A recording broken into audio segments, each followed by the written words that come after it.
안녕하세요. 제이나입니다. 여러분에게 영어 교육의 최고의 길을 경험자로서, 그리고 이 대치동에서 많은 사람들이 어떤 길을 선택을 왜 하고 있는지, 영어 교육 전문가로서 그렇다면은 어떤 선택이 올바른 것인지를 알려드리고자 합니다. 일단은 영어를 잘한다는 것은요, 한 가지 의미가 아니에요. 지금 제가 여기 한번 적어 왔는데요. 영어 일단 어릴 때 회화가 돼야 돼요. 스피킹. 그래서 우리 아이가 조금 원어민 발음으로 스피킹을 할 수 있는지가 중요하고, 플러스 영장문, 라이팅이 또 돼야 돼요. 그래서 우리가 한국어로 뭐 이렇게 말도 하고 라이팅 이렇게 쓰면서 뭐 일기 쓰고 이런 거 초등학교 들어가면 하잖아요. 똑같이 영어도 그게 가능해져야 영어를 잘한다고 하지. 아, 우리 아이는 영어 책만 읽을 줄 알아요. 스피킹은 사실 안 돼요. 이거는 영어 못하는 거거든요. 자, 그런데 여기서 끝나면 안 됩니다. 우리 많은 어머님들께서 사실 조기 교육을 시키는 이유는 영어를 지금 좀 시간이 그나마 있을 때, 초등학교 때 그나마 시간이 좀 있잖아요. 그럴 때 영어 교육을 많이 노출을 시켜서 좀 해 놓고 중학교, 고등학교를 가면 얼마나 바쁜지는 아시고 계시죠? 그리고 사실은 수학을 또 굉장히 열심히 시켜야 된다는 것 또한 여러분 아실 거예요. 그러면 절대적인 시간이 부족하기 때문에 언어 같은 경우는 그야말로 아무리 비싼 과외를 여러분 중고등학교 때 갑자기 시킨다고 스피킹 되나요? 라이팅 갑자기 되나요? 절대 안 돼요. 그래서 미리미리 이 패스트리처럼 쫙 깔아야 되는 그 시간이 필요한 거예요. 그래서 빠르신 엄마들이 빨리 조기 교육을 시키려고 하시는 거고, 일단 국어적인 개념도 들어가야 되고요. 그래서 회화 스피킹이 되되 수능 1등급, 나중에 중고등 가서 시험 못 치면 안 되죠. 문법 시험, 중학교 때는 문법 시험이 많고요. 문법적인 요소가 굉장히 많아요. 정말. 근데 그 이유가 뭐냐면 이때 좀 요걸 다져서 고등 가서는 독해적인 요소가 많아요. 리딩을 빨리빨리. 그리고 오히려 그때 가면 문법 시험의 비중이 조금 줄어듭니다. 즉 중고 때 시험의 어떤 포인트도 좀 다르다는 것.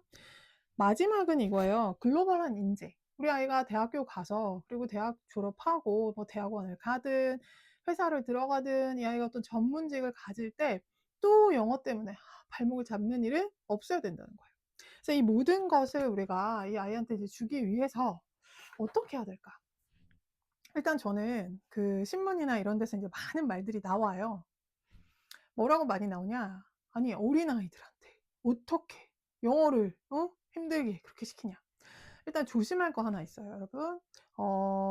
내 아이라고 생각했을 때는 이 아이 인생에 지금 이 시기는 다시 돌아오지 않습니다. 그쵸? 그래서 어릴 때 태어나자마자부터 시킬 필요는 없어요. 정말. 제가 이제 주위에서 봐도. 그리고 꼭 사세고시에 합격시켜야 될 필요는 저는 없다고 봐요. 사세에 영어를 꼭 잘해야만 이 아이가 지금 말한 것처럼 회화, 영장문, 수능 1등급, 나중에 글로벌한 인재가 된다는 저는 아니라고 보여요. 자, 그치만 그럼 영어를 그럼 안 시켜도 된다는 소린가? 아니에요. 저는 시켜야 된다고 말씀드려요. 근데 한 어느 정도부터 시키라고 하냐면 제가 보니까 한 4세부터 정도 아이들이 굉장히 똑똑해집니다. 물론 그 전에도 똑똑해요. 근데 한 4세부터 자기의 어떤 호불호가 이제 생기면서 미리부터 영어를 안 들었던 아이는 영어 듣는 거를 좀 거부하기 시작을 해요.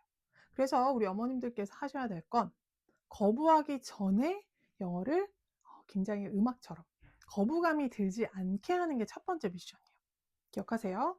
거부감이 들면 그 다음은 힘들어져요. 우리가 사실 영어는 저 같은 경우도 초등학교 6학년 때 ABCD를 배웠거든요. 괜찮았어요. 근데 그건 정말 예전 얘기고, 예전. 우리 어머님들 예전 얘기고요. 지금은 이미 옆에 있는 친구가 영어를 하고 있는 상황에 나만 영어를 못하면 기분이 나빠져요. 그리고 학원에서 일단 떨어지는 그 느낌도 좋지 않아요. 그쵸? 그래서 지금은 이제 그 상황이 바뀌었다는 것 조금 아시면서, 그리고 많은 전문가님들께서 하시는 말씀도 다 맞습니다, 사실은. 외교육을 위해서 나중에 시키는 게 맞다.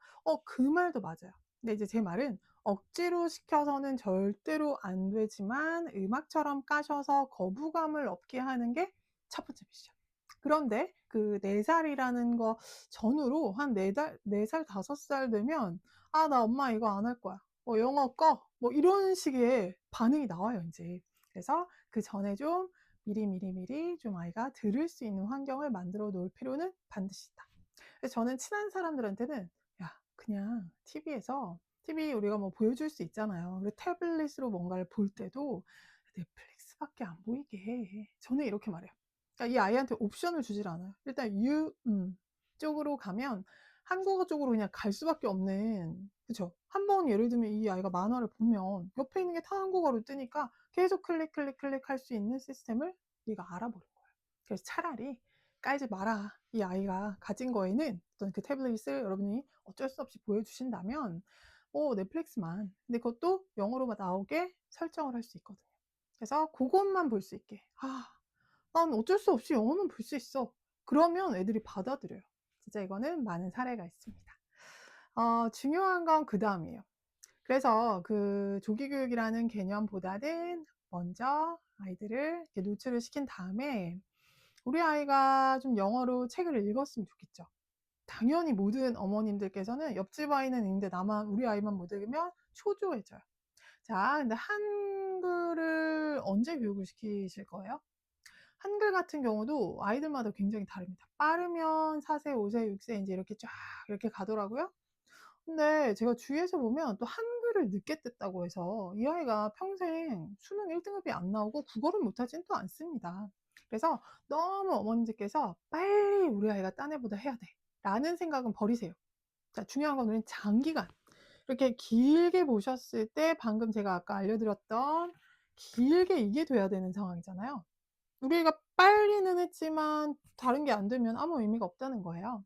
자, 그래서 그 시작은 그렇게 중요하지 않다. 하지만 4세 이후로 저 같으면 5세 정도부터는 살살 이렇게 한국어도 하면서 한글 교육도를 시키잖아요.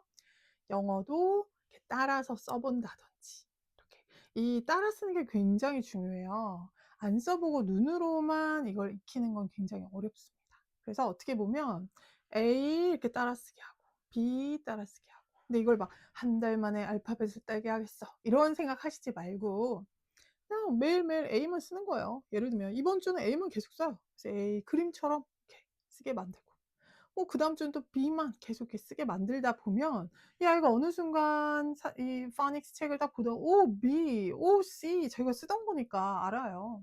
그런 식으로 살살 우리가 이제 노출을 할 시기 정도는 저는 4세, 5세 좋다고 봅니다. 그냥 그림 그리는 거랑 똑같다 라고 느끼게 하는 거예요. 영어야 이렇게 하지 말고. 6세부터는 저는 지인들한테는 이렇게 얘기해요. 6세부터는 시키자. 근데 이 시키자에서 굉장히 조심하셔야 될 게 있습니다. 빡세게 시키자. 아니에요. 아이한테 거부감이 들면 이거는 길게 갈 수가 없어요. 그래서 길게 보시되 이 아이가 영어책도 좀 읽고 그 다음에 그 영어책 중에서 한 줄 정도는 좀 이렇게 따라서 쓸 수 있게 하시고, 그죠?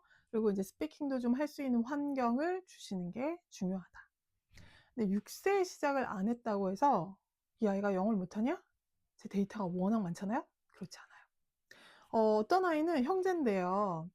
첫째는 어머님께서 6세 때 영어 유치원을 보냈어요.